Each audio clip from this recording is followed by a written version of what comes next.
capítulo 15. Evangelho de Mateus, capítulo 15. Vamos ler o versículo 21 e versículo 22. E depois eu vou pedir para você permanecer com a tua Bíblia aberta, porque haveremos de analisar esse texto. Mateus capítulo 15, versículo 21 diz assim: saindo dali, Jesus foi para a região de Tiro e Sidom. E eis que uma mulher cananeia, que tinha vindo daqueles lados, clamava: Senhor, filho de Davi, tenha compaixão de mim. Minha filha está horrivelmente endemoniada. Poderia sentar, queridos.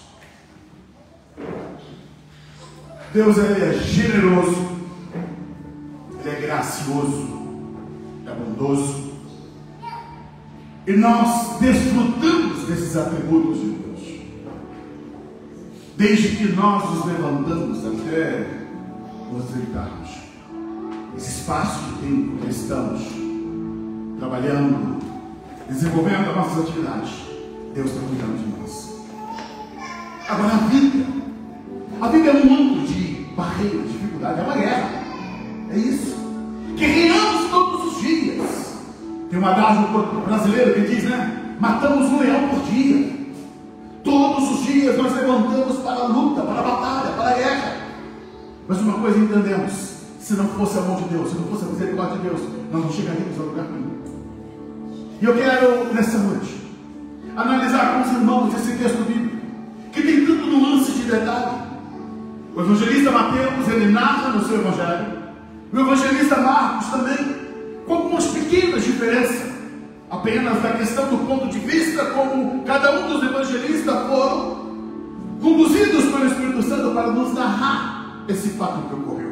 O primeiro ponto que eu quero salientar é que diz aqui no versículo 21, que saindo dali da onde?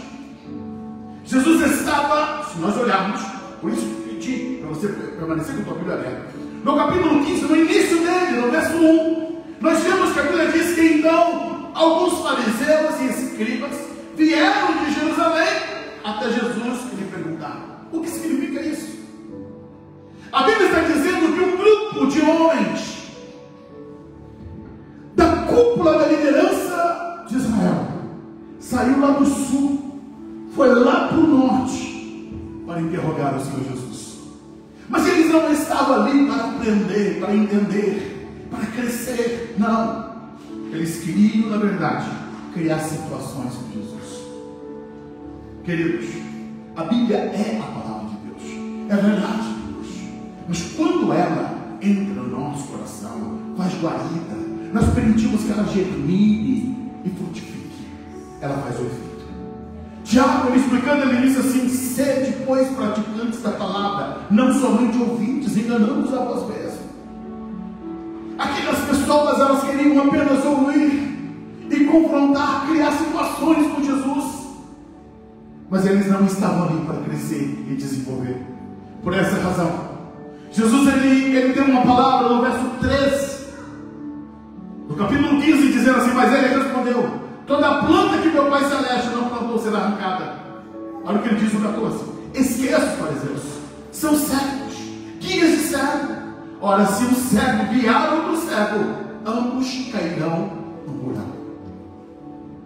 Jesus estava falando que aqueles religiosos do seu tempo, da sua época, eram tão perdidos quanto aqueles que eles queriam salvar. Não é diferente do nosso tempo, queridos. Pessoas que estão vazias de si mesmas, que nada têm a ofertar, a oferecer.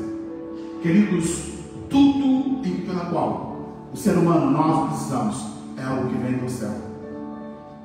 Nenhum ser humano pode desenvolver e dar algo que não seja do próprio Deus.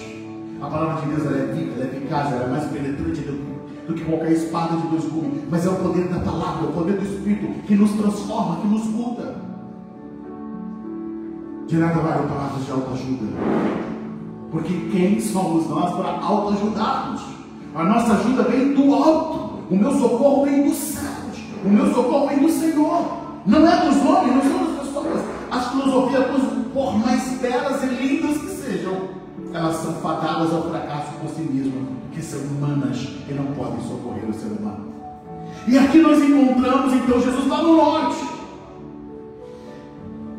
Tinha sido bombardeado com perguntas de religiosos, mas o que ele faz?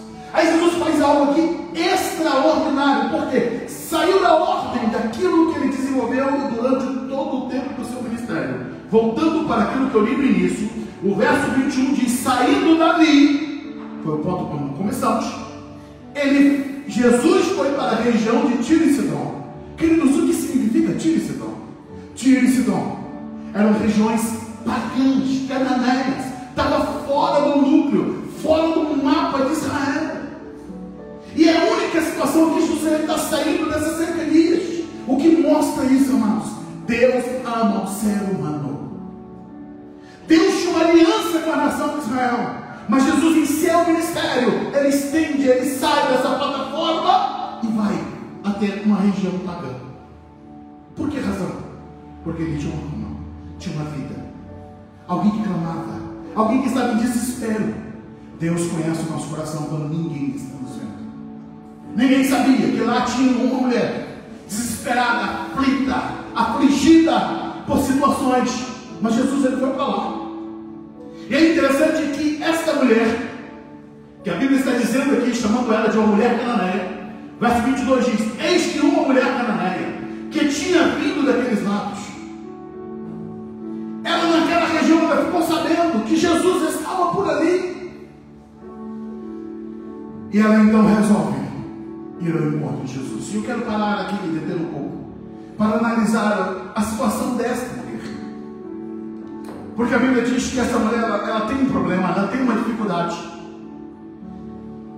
No capítulo 7 do Evangelho de Marcos, no versículo 25, que está narrando a mesma coisa, apenas com palavras diferentes, o evangelista Marcos diz assim: porque uma mulher, cuja filha tinha um espírito imundo, ouvindo falar dele, foi e lançou-se aos seus pés.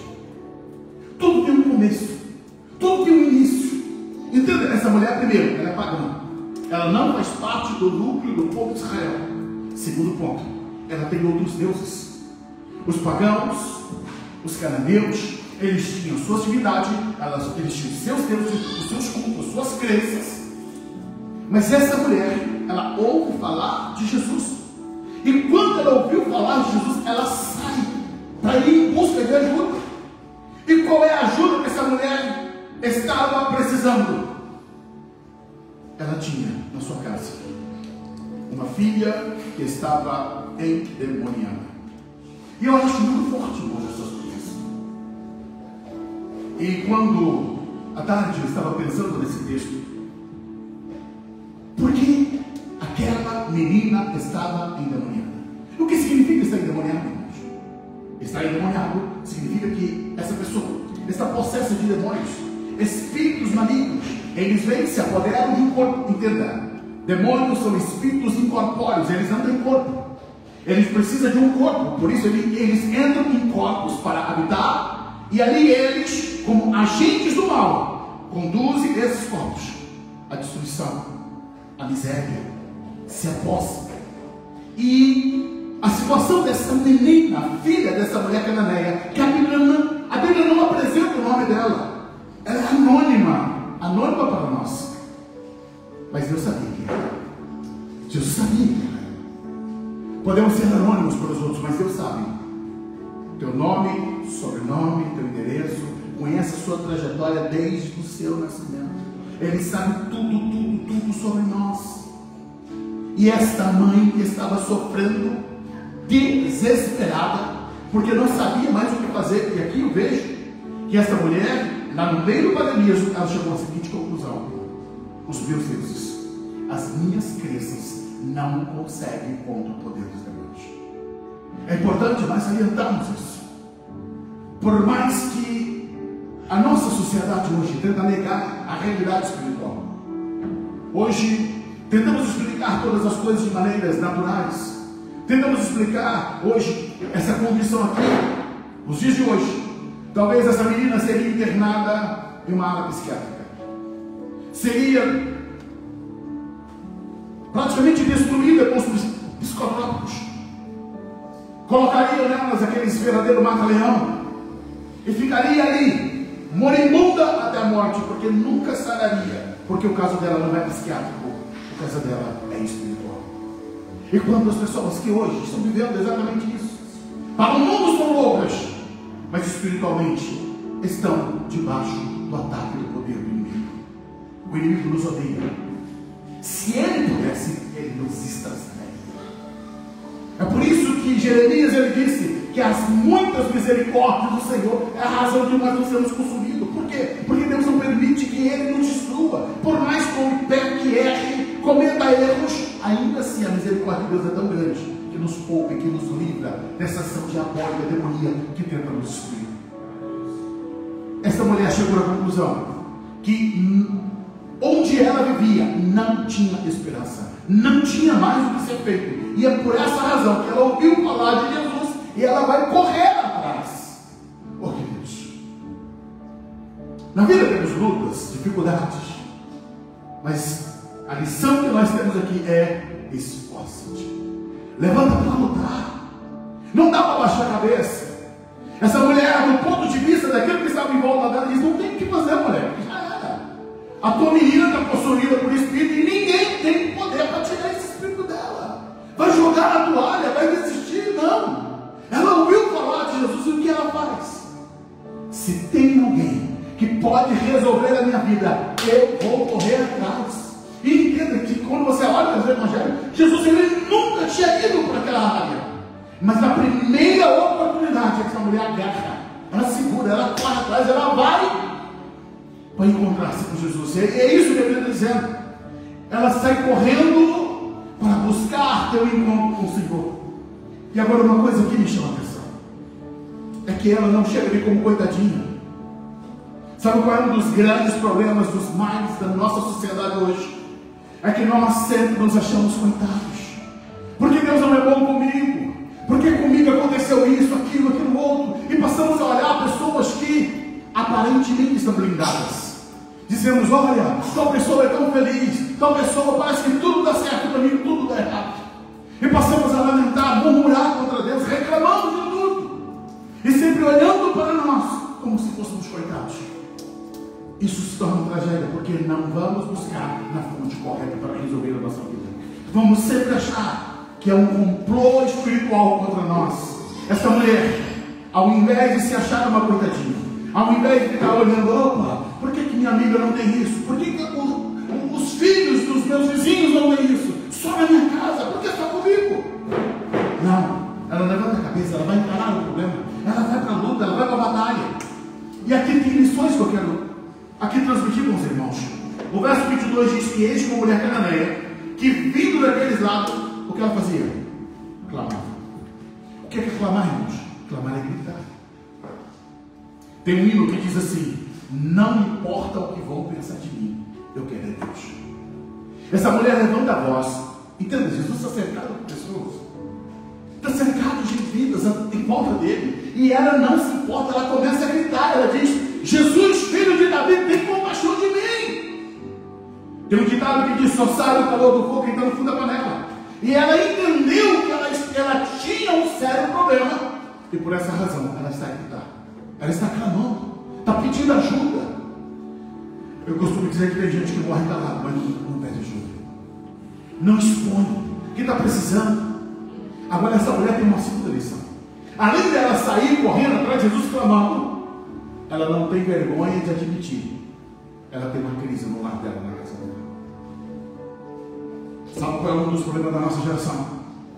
É que nós enclausuramos dentro de nós mesmos, fechamos o nosso mundinho, e para as pessoas: olha, está tudo top, está tudo 10, estamos morrendo por dentro, estamos com o nosso lar despedaçando, as ruínas estão implodindo, mas por todo mundo nós estamos bem. Estamos bem na foto do Facebook, estamos bem na foto do Instagram, mas só Deus sabe a miséria que está destruindo o nosso interior. Essa mulher, ela não chega sorrindo para todo mundo dizendo: ei, tá legal, não. Ela chega ali clamando e gritando: olha, eu tenho um problema sério, eu não quero saber o que vocês vão dizer, eu não quero saber o que vocês vão me julgar. Ela diz assim: a minha filha está terrivelmente endemoniada. Ela não está falando com Jesus, escuta, ela está ela está se expondo, ela não tem vergonha de admitir: eu preciso de ajuda. Se não vier ajuda, eu estou quebrada, eu estou arrebentada. Ela grita, ela clama, ela não tem dificuldade de assumir a sua crise. Queridos, um dos primeiros passos para nós resolvermos a nossa vida é entender: eu tenho uma crise, eu tenho um problema. Porque só quem reconhece que tem problema vai pedir ajuda. Agora tem uma outra questão aqui, que quando eu olho para esse texto aqui, eu fico a pensar: nós temos um problema sério chamado negação. Isso é sério, porque nós queremos negar os nossos erros, pecados, falhas, e sempre arranjamos um culpado para a coisa. Talvez essa mãe poderia dizer: olha, minha filha, ela só é um pouquinho diferente das outras. Olha, a minha filha não é que ela seja uma endemoniada, ela precisa de alguma ajuda. Poderia tentar colocar os chamados panos quentes. Infelizmente hoje nós vivemos exatamente isso. As pessoas tentam botar panos quentes nos seus pecados, nos seus erros, ao invés de se jogar diante do Senhor e dizer: Deus, eu preciso de uma mudança radical na minha vida. Eu preciso que esse evangelho entre em mim e me purifique. Tire de mim toda a impureza. Porque essa mulher está gritando dizendo: a minha filha está terrivelmente endemoniada. Não é apenas um desvio de caráter, não é apenas um probleminha, não é apenas uma desobediência, não. Ela está cheia de demônios dentro dela, Jesus. Epa, mas isso é vergonhoso, pastor, de admitir. Mas vergonhoso é ver ela morrer sem fazer nada.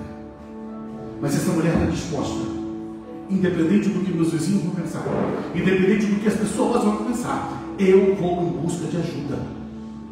E aqui eu começo então a narrar os problemas que essa mulher tem que enfrentar para viver o milagre. Escuta uma coisa, irmãos: há um engodo, e eu preciso dizer para vocês, há um engodo muito grande que tem sido apresentado como um evangelho de muitas facilitações e facilidades. Eu e você não somos o centro do universo. O centro do universo é Deus. Não é Deus que precisa de nós, somos nós que precisamos dele. Tem uma frase que diz, né? Deus sem você continua sendo Deus. Eu e você sem Deus, nós não somos nada. Então isso é um ponto fundamental para nós entendermos a partir daqui. É que quando nós achamos que, se eu entrar em uma situação complicada, basta eu gritar, clamar, que Deus vai mover o universo, vai mexer tudo e vai me socorrer e vai acontecer. Não, queridos, não. Eu não sou o centro do universo. Eu preciso entender que o universo gira em torno de Deus. E eu vou clamar, eu vou pedir, eu tenho que esperar o meu tempo, o meu momento. O verso 23, olha o que diz. Aqui inicia o processo para entendermos a dificuldade que essa mulher vai lidar. O verso 23 diz assim: Jesus, porém, não lhe respondeu palavra. Silêncio de Jesus. Silêncio de Deus. Criamos em nós, no núcleo cristão, um engodo, que basta eu clamar, Deus me responde na hora. Não, isso não é verdadeiro, irmãos. Nós temos várias pessoas na Bíblia, na história, que passaram por momentos difíceis. O que Deus quer de nós é persistência. Ele vai testar o nosso coração. Não existe. Nós estamos acostumados hoje com os controles remotos, né? Controle remoto, você liga só, você apaga uma luz, e achamos que Deus funciona assim. Basta eu apertar um botãozinho aqui e Deus vai dizer: manda bênção, faz isso, faz aquilo. Não, Deus não é robótico. Deus tem propósitos. E eu tenho que me encaixar dentro desse propósito de Deus. Eu preciso me submeter a Deus. A Bíblia está dizendo no verso 23 que Jesus não respondeu nada. Ela está clamando, ela está gritando e Jesus não fala nada. Jesus está em silêncio. Então a crise dessa mulher aqui parece que Deus não está se importando. Parece que Jesus não ouviu. Agora um ponto aqui que eu queria salientar, irmãos. Aos casais que aqui estão. Cadê o pai dessa menina? Ela tem um pai. Mas quem é que está ali? A mãe. Qual é a lição que nós tiramos? alguém tem que fazer alguma coisa. Eu aprendo aqui com esta mulher. Quando você lê a história de Jairo, a filha está doente, está quase morrendo, quem é que sai correndo para pedir socorro? É Jairo. É Jairo que vai pedir socorro. Mas aqui essa mulher pagando, quem é? É ela. Qual é a lição que eu aprendo? Queridos, quando eu entendo que tem um problema de uma crise, eu não posso esperar que meu pai, minha mãe, minha avó, minha tia, alguém faça. Eu preciso me posicionar. Se eu quero ver a mudança, a transformação, eu preciso fazer algo. Eu tenho que tomar a decisão. Essa mulher não esperou, ficou assim: ah, vai lá, você é homem, Jesus está por aí, você tem que ir lá, você é um homem, cadê você, seu papel? Não. Se ele não fez, ela se levantou e foi atrás, porque ela está dizendo: a filha é minha, eu não vou deixar os demônios destruir a minha filha, porque o meu marido não foi. Nada disso. Satanás não vai ter vez na minha casa. Eu vou correr atrás. Então essa mulher, ela se levantou e foi. E quando chega lá, não tem confetes, irmãos. Esse também é um dos engodos que tem. Que acha assim: ah, porque se eu for para a igreja, se eu levantar minha mão, se eu for orar, aí o céu inteiro vai explodir e vai ficar ao meu favor, e o céu está... Não, irmãos. Eu continuo certo. Eu continuo humano. Ele é Deus, Ele é divino. E eu sempre vou depender dele. Eu vou caminhar debaixo da humildade, da humilhação. E é isso que essa mulher, ela traz de lição. Ela é cananeia, mas ela tem grandes lições para nos ensinar. Porque ela chega a Jesus em silêncio. Agora, além do silêncio de Jesus, a sequência aqui tem uma sequência de fatos que nos faz entender o quanto essa mulher foi moída pela vida. Porque a parte B, do versículo 23, diz assim: então os seus discípulos, aproximando, disseram: manda-a embora, pois vem gritando atrás de nós. Sabe o que está acontecendo aqui? Os discípulos chegam para Jesus e falam: Jesus, manda essa mulher embora, está incomodando, já está aqui, está demais, chega, escuta. Enquanto eu estava aqui, o Ministério do Louvor cantando, eu até anotei aqui algumas coisas que vieram no meu coração. Quando a dor alheia não te incomoda, tem algo errado com você. Que os discípulos deveriam ir para Jesus: Jesus, por favor, ajuda essa mulher. Jesus, olha, talvez o senhor não entendeu. Ela está dizendo que na casa dela tem um problemaço, Jesus. Ela está dizendo que a filha dela tem endemoniado, o demônio vai matar ela. Não! Os discípulos não estão nem aí com o problema da mulher. Está preocupada com o barulho que ela está fazendo. É os ouvidos deles que estão incomodados. Infelizmente, irmãos, nós vivemos em um mundo de insensibilidade. Não espere bater nas costas. Não espere que alguém vai dizer: ah, olha, eu estou aqui. Não. Saiba, se tem alguém que se importa com a nossa dor, é o Deus que está nos céus. É no momento mais difíceis da vida é que o ser humano percebe como os amigos vão embora. Amigos? Quem? Amiga era quando a coisa estava tudo bem, quando tinha churrasco, mesa farta, quando a coisa estava bombando. Aí sim, você tem uma roda de amigos. Mas quando o mundo implode, quando as coisas acontecem, você vai ver quão solitário e sozinho você é. Quando as portas se fecham, quando as coisas estão difíceis, aí você vai perceber: vou ligar para fulano, vou pedir isso, vou pedir aquilo. Você percebe: não é tão amigo como eu pensava que era. Aqui os discípulos, aqueles que assessoravam a Jesus, simplesmente não estão nem aí para o problema dessa mulher. É como assim?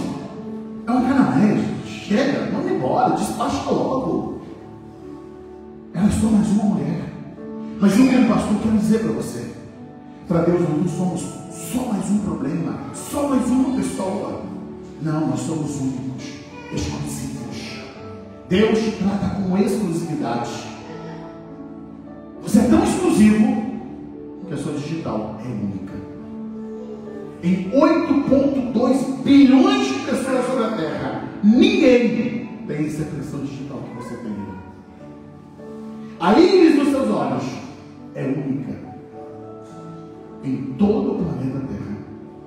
Assim como a sua digital é única, a sua íris, esse formato dos teus olhos é único. Entre os vivos e aqueles que já morreram, ninguém tem a íris e nem a digital que você tem. Significa que você é único, exclusivo. O teu DNA é único. É único. Então Deus, Ele se importa conosco, sim. E a grande lição aqui que Jesus queria deixar para nos ensinar é o quanto que esta mulher estava focada. O que nos faz perder a mesa, irmão, é falta de foco. Quando nós estamos desfocados, achamos, já que os discípulos não me querem, foi embora. Quantas pessoas que abandonam a igreja porque o obreiro falou uma coisa, o irmão falou uma coisa, alguém criticou, alguém deu uma palavra. Aqui ela teria todos os motivos de sair dali irritada e sair dizendo, falando mal de Jesus. Olha, eu fui atrás desse tal de Jesus aí, ele não me ouviu, não falou nada comigo, e o tal dos discípulos dele lá, os apóstolos dele, ainda me menosprezaram.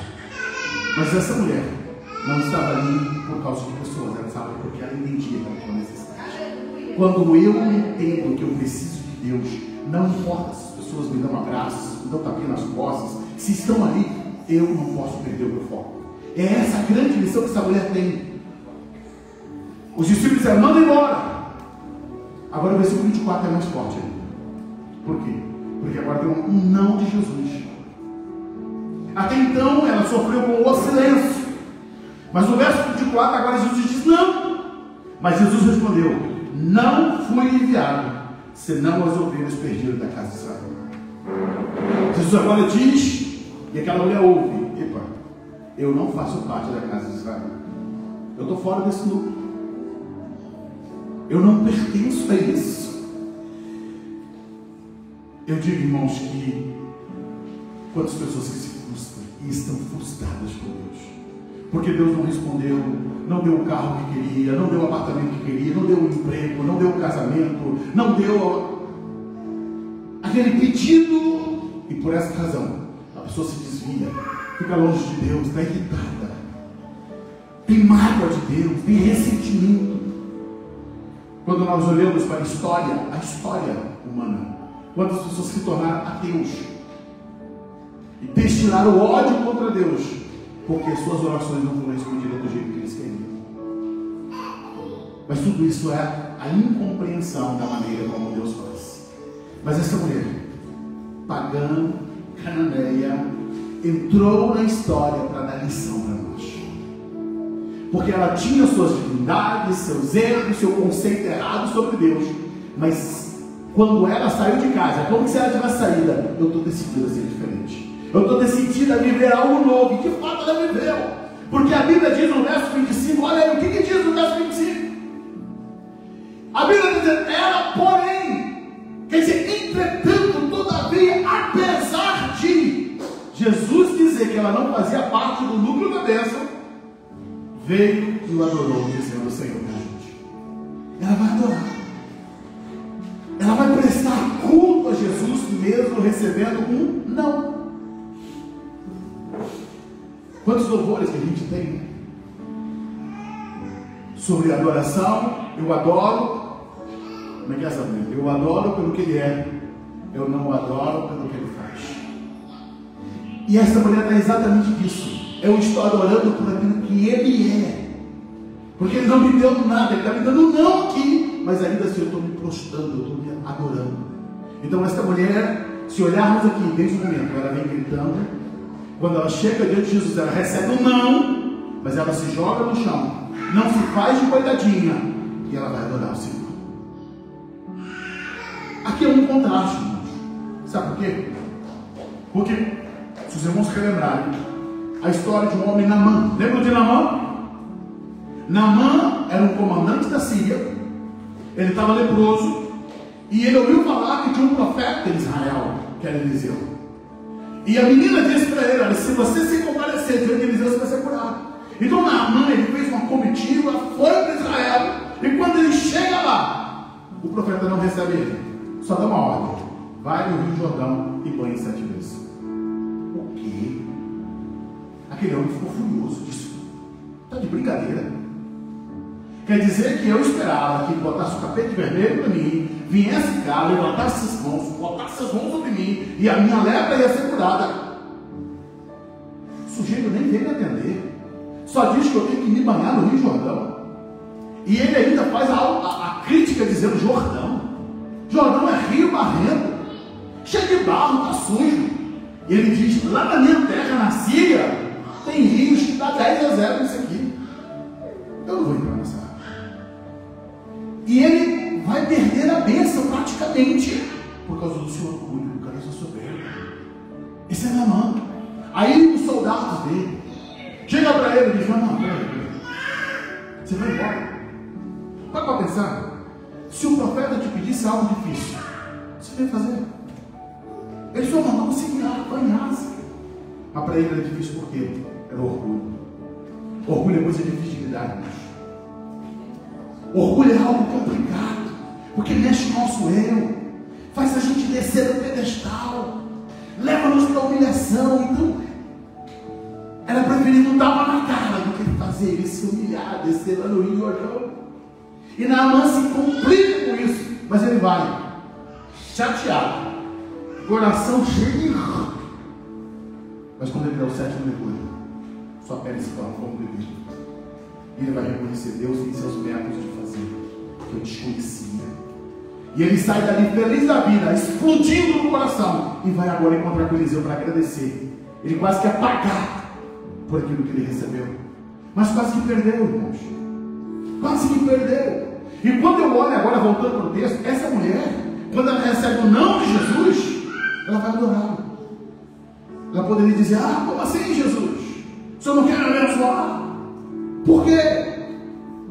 Eu sou pior que as outras mulheres? Eu sou... Essa é a nossa situação, irmãos.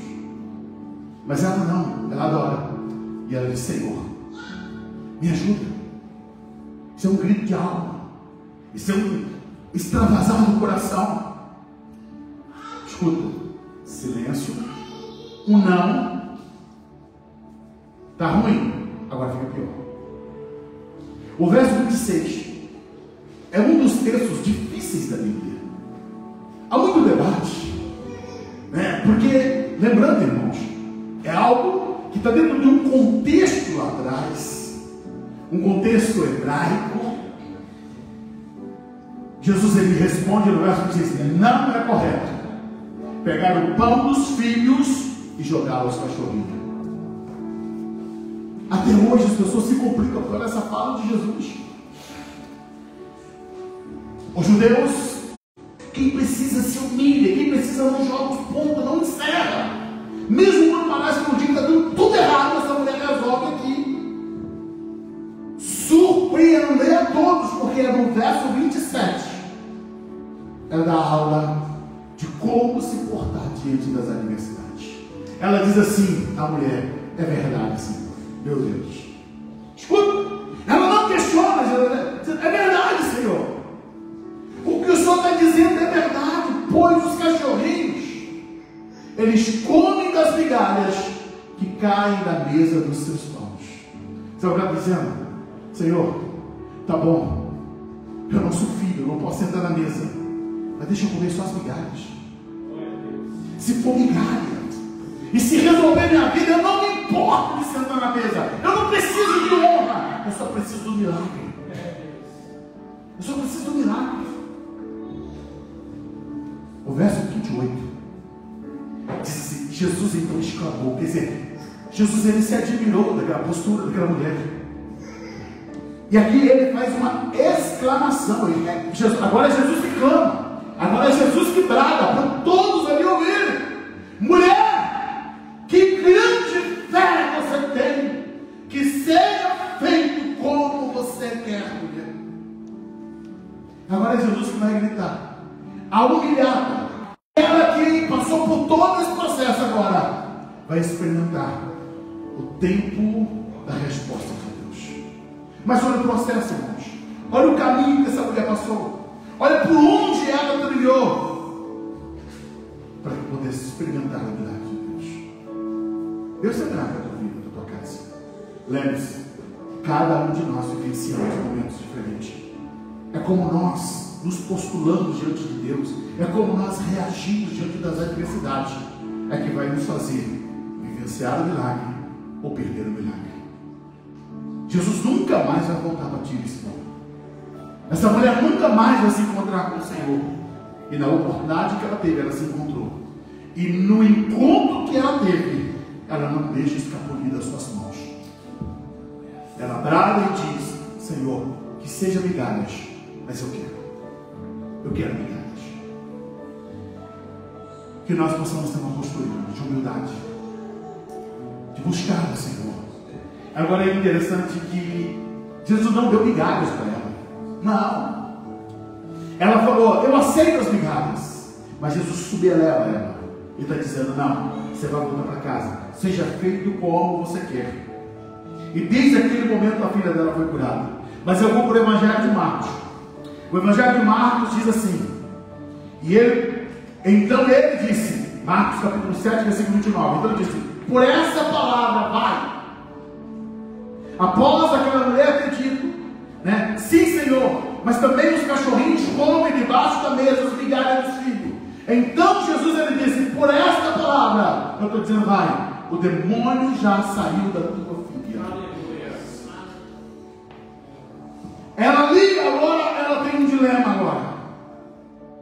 Ele disse que o demônio não está mais em casa. Eu saí de casa, eu vi a situação da minha filha. E agora? Qual é a garantia que eu tenho? É só a palavra dele. E ela vai marchar para casa de volta. Ela vai voltar para casa. E Marcos diz assim: e indo ela, verso 30, indo ela para a sua casa, achou a filha deitada sobre a cama e que o demônio já tinha saído. Ela foi pela fé, voltou pela fé e viu o milagre na sua casa pela fé. É isso que Deus faz conosco, irmãos. Quando eu creio, quando eu confio, quando eu entrego. Por isso a Bíblia diz: entrega, portanto, o teu caminho ao Senhor, confia nele e o mais ele fará. Essa mulher não sabia como Jesus iria libertar sua filha. Ela não tinha nem noção de como isso ia acontecer. Mas ela foi. E Deus fez da maneira surpreendente. Jesus, ele não impôs as mãos, ele não tocou, ele nem viu a menina. Ele liberou com a palavra de Deus. Você está aqui agora. Deus tem o poder de liberar uma palavra sobre a tua vida e resolver aquilo que está na tua casa aqui na Espanha, em Portugal, no Brasil. Resolver situações, mesmo que você não esteja vendo. Aquela mulher não estava vendo nada, mas no momento que aquela palavra foi liberada, os demônios que assolavam aquela menina tiveram que deixá-la, porque Deus havia liberado uma palavra de libertação para aquele lado daquela casa. Eu quero dizer para você: Deus tem uma palavra para a tua vida. Deus tem o poder de mudar a tua vida, mudar a tua história. Você só precisa ser como essa mulher, se humilhar diante de Deus. Ela se prostrou. No primeiro contato que ela, primeiro ela grita, ela está distante, ela está longe, mas no primeiro contato que ela tem visual com Jesus, ela se prostra e o adora, sem receber milagre. Essa é a questão, irmãos. Eu não posso servir a Deus por aquilo que eu estou buscando, por aquilo que eu vou receber. Eu tenho que servir a Ele por aquilo que Ele é. Ele é Deus, Ele é Senhor, Ele é dono de tudo, e eu me entrego a Ele. O resto é consequência. Eu, como pastor, eu sempre tenho desafiado as pessoas a viver uma vida com Deus. E eu sempre digo: queridos, o nosso foco é chegarmos ao céu. Se der para ser feliz aqui, amém, glória a Deus. Mas se não der, eu sei o que me aguarda lá na eternidade. Eu sei o que me aguarda lá. E é isso que vai me mover a continuar e a prosseguir a minha caminhada. Porque o contraste que a eternidade nos mostra é muito grande. É tão avassalador, é tão paradoxal. Se eu morrer sem Jesus, Jesus ele disse que o local que as pessoas vão, se um encontro com Jesus haverá choro, ranger de dente, onde o bicho não morre e o fogo nunca se apaga. É um local de contínuo desespero e de dor, eternamente banidos da presença do Senhor. Isso quando eu rejeito Jesus. Mas, e quando eu tenho Jesus? A Bíblia fala: aquilo que os olhos não viram, aquilo que os ouvidos não ouviram, aquilo que não se elevou ao coração humano, é o que Deus preparou para aqueles que o amam. Jesus ele disse assim: eu vou preparar o lugar, e quando eu for nos preparar o lugar, eu voltarei, eu preparei para mim mesmo, para que onde eu estiver esteja nós também. O que é o céu? O céu é o lugar mais lindo entre o qual qualquer ser humano possa imaginar.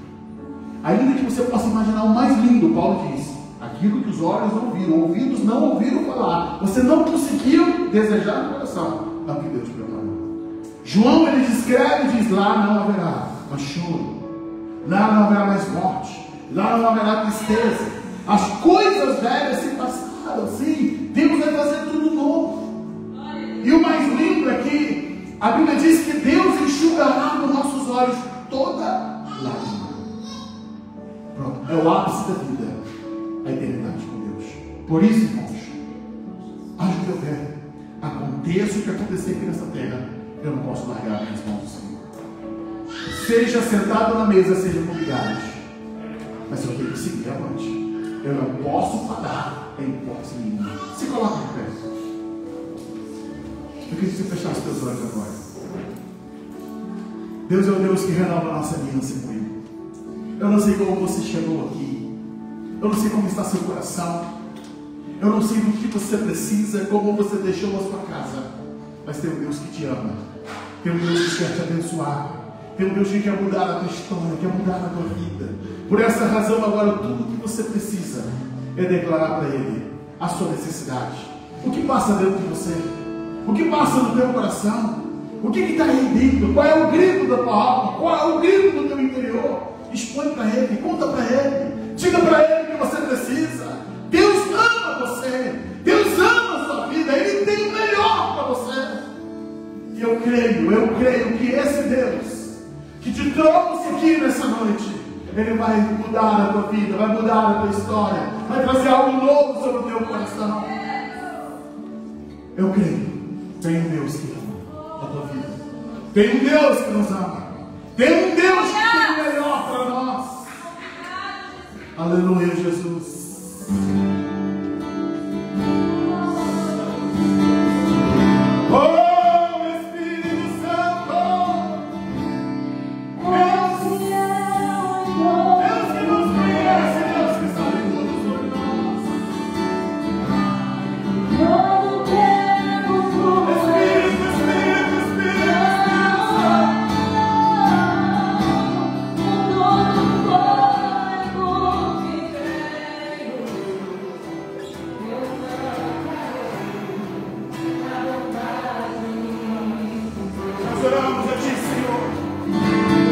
Pelo poder do teu nome, venha ministrar aos corações.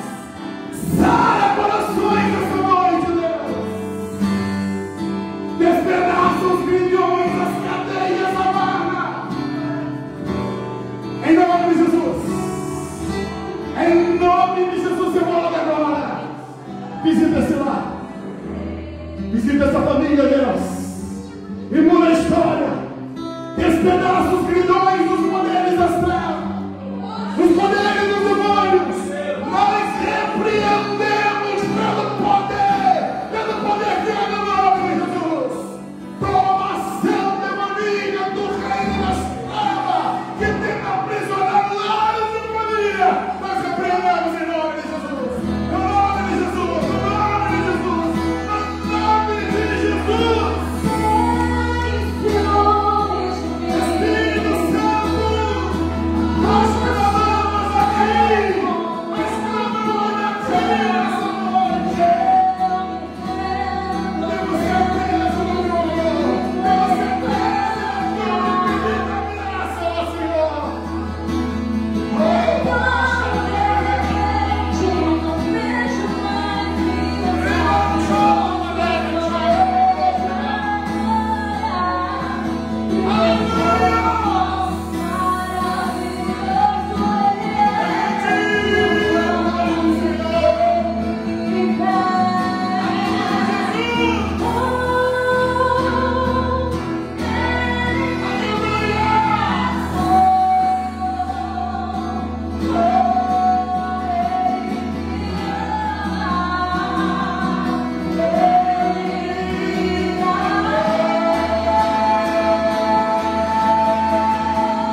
trabalho em nosso favor.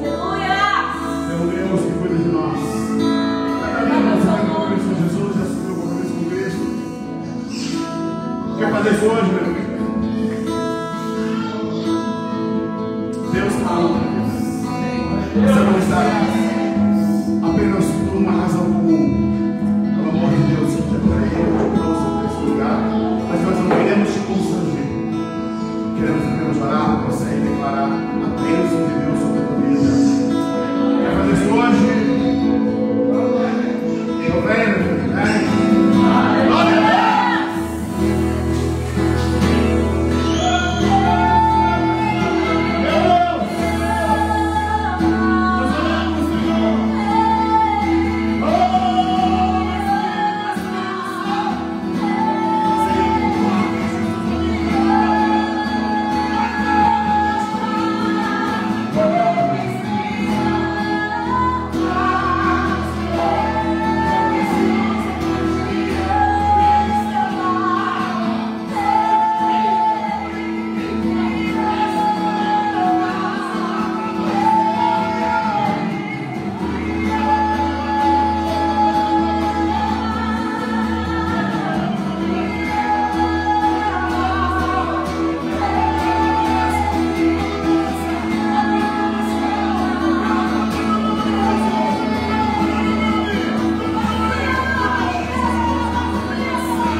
Abençoa o teu povo, Deus. Dá-nos uma semana de bênção. Assim nós oramos. No nome do Senhor Jesus. Estenda as mãos assim. Que o grande e eterno amor de Deus. Que a graça infinita do nosso Senhor e Salvador Jesus Cristo. E que as doces consolações do Espírito Santo permaneçam sobre toda a igreja do Senhor. Desde agora e para todo sempre. Todo dia comigo, amém.